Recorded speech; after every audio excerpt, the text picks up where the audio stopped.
விஸ்வரூபம் two கிட்டத்தட்ட finish, CG work மட்டும்தான் மிச்சம் இருக்கிறது. இது நிஜம். மனிதர் தான், மனிதர்கள்னு சொல்ல பாருங்க.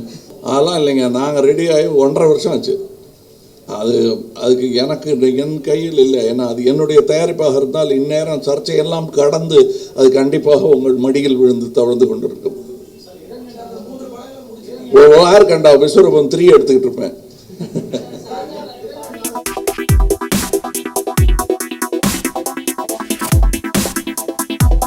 இருந்து பேசிட்டு இருக்காங்க. அவங்க கிட்ட நான் அதனுடைய முழு வீச்சு என்ன என்பதையும் விளக்கி சொல்லி கொண்டிருக்கிறேன். ஏன்னா மருதநாயகன்றது இன்னொரு படம்னு நினச்சா அவங்க பங்கு எடுத்துக்கொள்ள முடியாது. அது ஒரு ஆங்கில, பிரெஞ்சு, தமிழ் படம். அதற்கான தயாரிப்புகளும் தயார் நிலையுடன் வர வேண்டும் என்பது தான் எனது வேண்டுகோள். என் நண்பருக்கு நான் விடுத்த வேண்டுகோள்.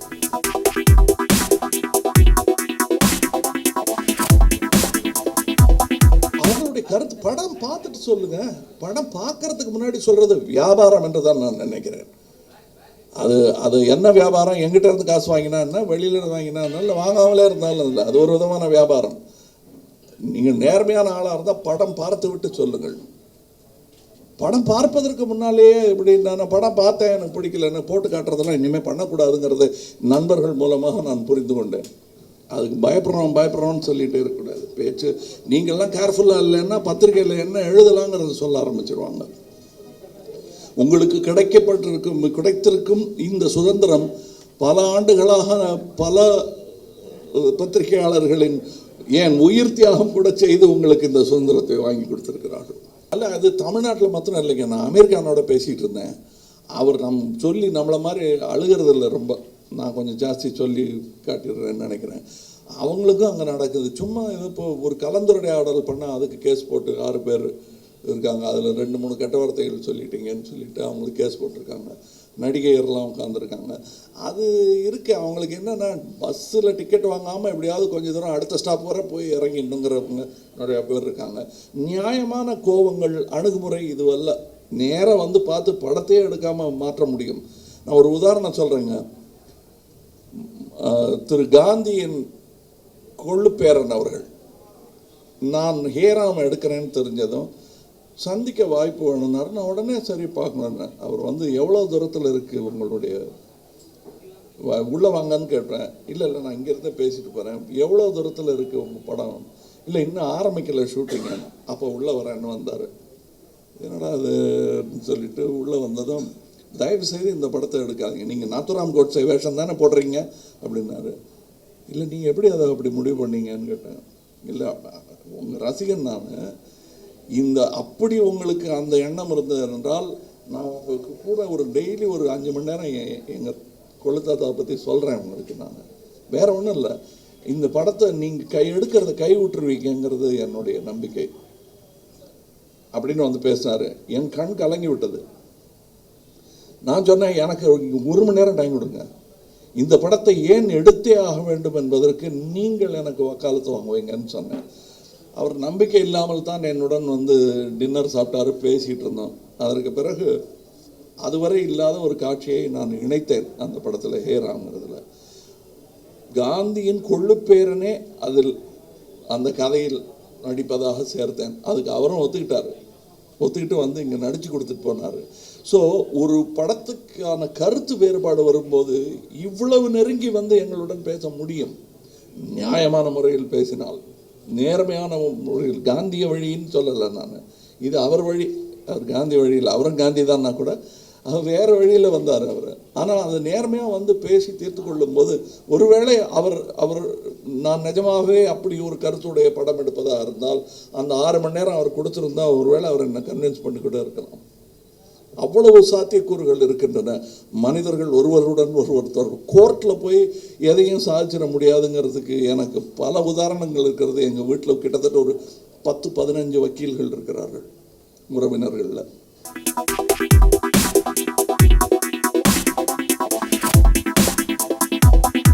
இல்லை ஒன்றுமே, இது ஒரு ரொம்ப குழந்தைத்தனமான விஷயங்க. இது ஒரு சர்ச்சு, கோவில் பூசாரிகள், பண்டாரங்கள் செய்யும் வேலை இது.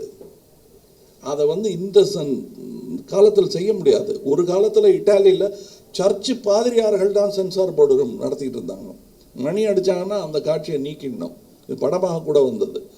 அப்படியெல்லாம் நடந்திருக்கு. அதெல்லாம் நடக்காது. இனிமேல் நடக்கக்கூடாது என்பது ஒரு உண்மை, நடக்காது என்பதும் ஒரு உண்மை. They are supposed to be a certification board. We had brought it down to that after a lot of argument. Logical argument. Now one gentleman who is also known to me, Mr. Nelani, he comes and reverts its position back to being a censor board. They are giving you a list of dialogue that should not take place in this. You cannot talk like this in times of the web world. It's interlaced world. You cannot stop anything. It's going to get more and more free. I don't think these people have seen Netflix or any of those things. That cinema has changed. It's totally different. And it's unfair to curb cinema. You are stopping Indian cinema from becoming international. And expletives are the rights of a writer in cinema.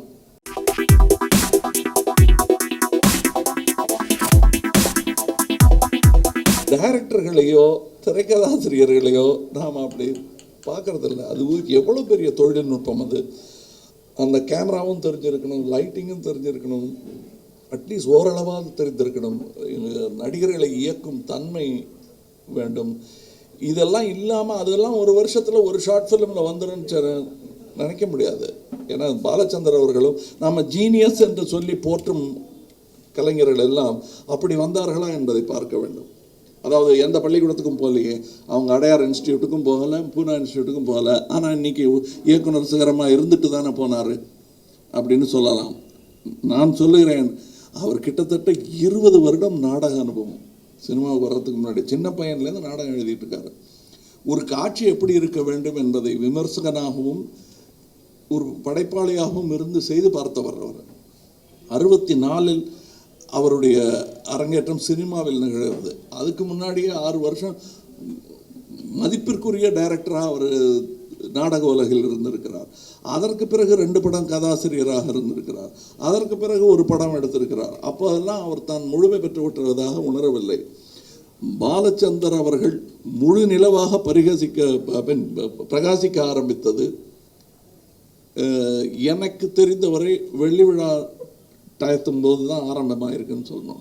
அது ஒரு heart attack வந்ததுக்கப்புறம் அந்த நிலவின் முழு ஒளி தமிழகத்தில் பட ஆரம்பித்தது. அந்த நேரத்தில் நான் அவரிடம் போய் வேலைக்கு சேர்ந்தது என்னுடைய பெரு அதிர்ஷ்டமாக நான் நினைக்கிறேன். ஏன்னா அந்த அரங்கேற்றத்திலிருந்து அவருடைய வாழ்க்கையும் தமிழ் சினிமாவும் மாறியது என்பது தான் ஒரு இது. இவ்வளவு பேக்ரவுண்ட் வேண்டி இருக்கு ஒரு டைரக்டர் இவ்வளோ பலமான டைரக்டர் கிடைப்பதற்கு. நீங்கள் பாரதி ராஜாவுக்கும் அது பிறந்தோம், யார்கிட்டையும் அவர் கற்றுக்கலைன்னு. மணிரத்னம் சொல்லுவார், நான் எந்த டைரக்டர்கிட்டையும் அசிஸ்டண்ட்டாக வேலை செஞ்சதில்லைன்னு.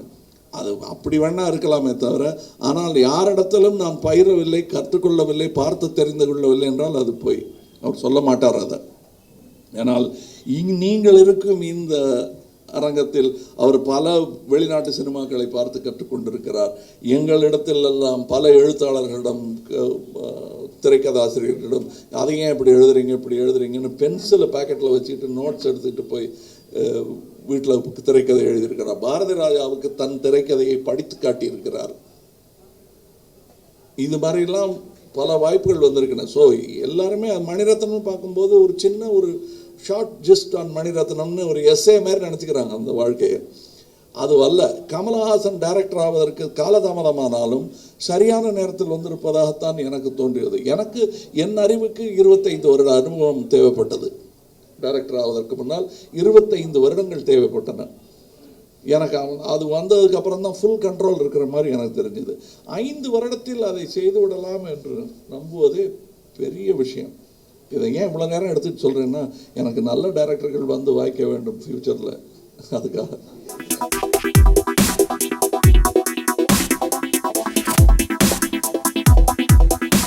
அக்ஷராவுடைய ஆக்டிங்கை பார்த்து நீங்கள் எப்படி மிரண்டீங்கன்னு எனக்கு தெரியாது.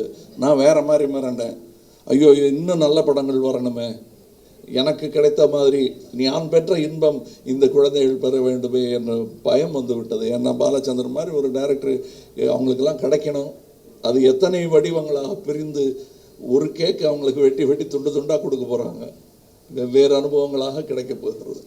இந்த 36 படமும் 36 இயக்குநர்களிடமிருந்து கிடைக்க போகிறது அவங்களுக்கு. அது நல்லதாகவும் இருக்கலாம், இல்லை இப்படி ஒரு நல்ல ஆசிரியர் அவர்களுக்கு கிடைக்க வேண்டுமே என்பதும் என்னுடைய ஒரு ஆசை.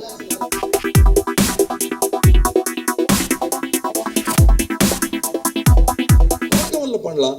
பட் அதில் என்னன்னா, இந்த செல்ல குழந்தைகளை வைத்துக்கொண்டு படம் எடுப்பது என்பது வந்து கொஞ்சம் கஷ்டமானது. அவங்க ஃபஸ்ட்டு டிசிப்ளின் கற்றுக்கொள்வதற்காகவே கூட வெளியே சென்றிருக்கிறார்கள் என்று சொன்னால் அது மிகையாகாது.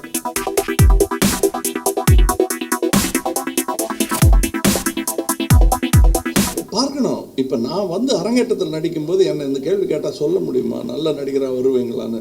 சத்தியமாக ஆசை தாங்க ஐயா, நீங்கள் விட்டிங்கன்னா நான் வருவேன் தான் சொல்ல முடியுது, சொல்லவே முடியாது. எனக்கு ஏன் சொல்லத்தான் நினைக்கிறேன், 16 வயதிலே முடிந்து கூட என்னுடைய நிலைமை வந்து எதிர்காலம் எப்படி இருக்கும் என்று தெளிவாக சொல்ல முடியாத நிலை தான். அவருக்கு எல்லா வெற்றிகளும் வர வேண்டும் என்று ஒரு சகோதரனாக சொல்ல கடமைப்பட்டிருக்கிறேன்.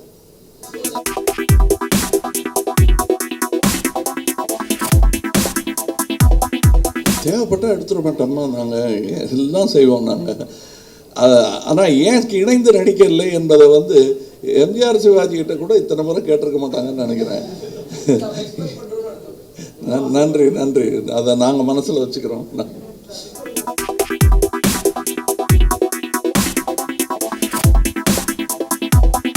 சொல்ல முடியுங்க. ஹைமட்டுன்னு ஒரு படம் வந்தது, எனக்கு ரொம்ப பிடித்த படம். 8 மணி நேரம் ஓடும். அது ரசனையை பொறுத்தது. வியாபாரம் என்று வந்து விட்டால் இப்பொழுதெல்லாம் பஸ்ஸு பிடிக்க போகணும், அதுக்கப்புறம் போய் வீட்டுக்கு போய் சில விஷயங்கள், டாஸ்மார்க் கடை மூடிடுவாங்க, இவ்வளோலாம் இருக்குது. அதெல்லாம் மனசில் வச்சுக்கிட்டு நம்ம படத்தின் அளவை குறைக்க வேணும்.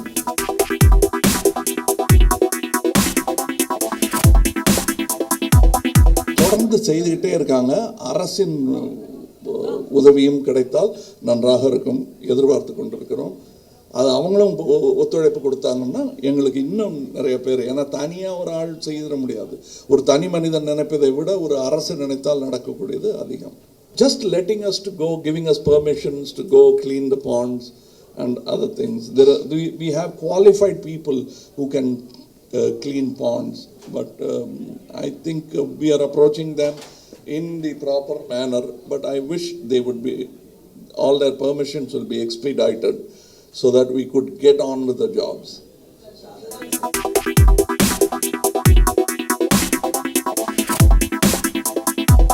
நல்லாவும் இருக்குது, பத்தாதுங்கிறதும் உண்மை. நல்லா இருக்குது, ரொம்ப நல்லா இருக்குது. என்னால் நம்பவே முடியல. இங்கே முதல்ல டெலிவிஷன் வாங்கி கருப்பு வெள்ளையில் தட்டி தட்டி பார்த்துட்டு இருந்தோம் அதை. ஏன்னா அது கொஞ்சம் தட்டினா தான் கேட்கும். தட்டு வருமம் பிடித்த ஒரு டெலிவிஷன். அந்த டெலிவிஷனிலிருந்து இன்று நாம் பேசிக்கொள்வது இதே நேரத்தில் உலகெங்கிலும் போய் சேருங்கிற டெக்னாலஜி இதே வீடு பார்த்துருக்கிறது என்பது வியத்தகு ஒரு வளர்ச்சி தான். இதெல்லாம் நடந்துகிட்டு இருக்கு. ஒரு பக்கம் பஸ்ஸில் கற்பழிப்பும் சட்டசபையில் அடிதடியும் நடந்து கொண்டு தான் இருக்கிறது. நன்றி.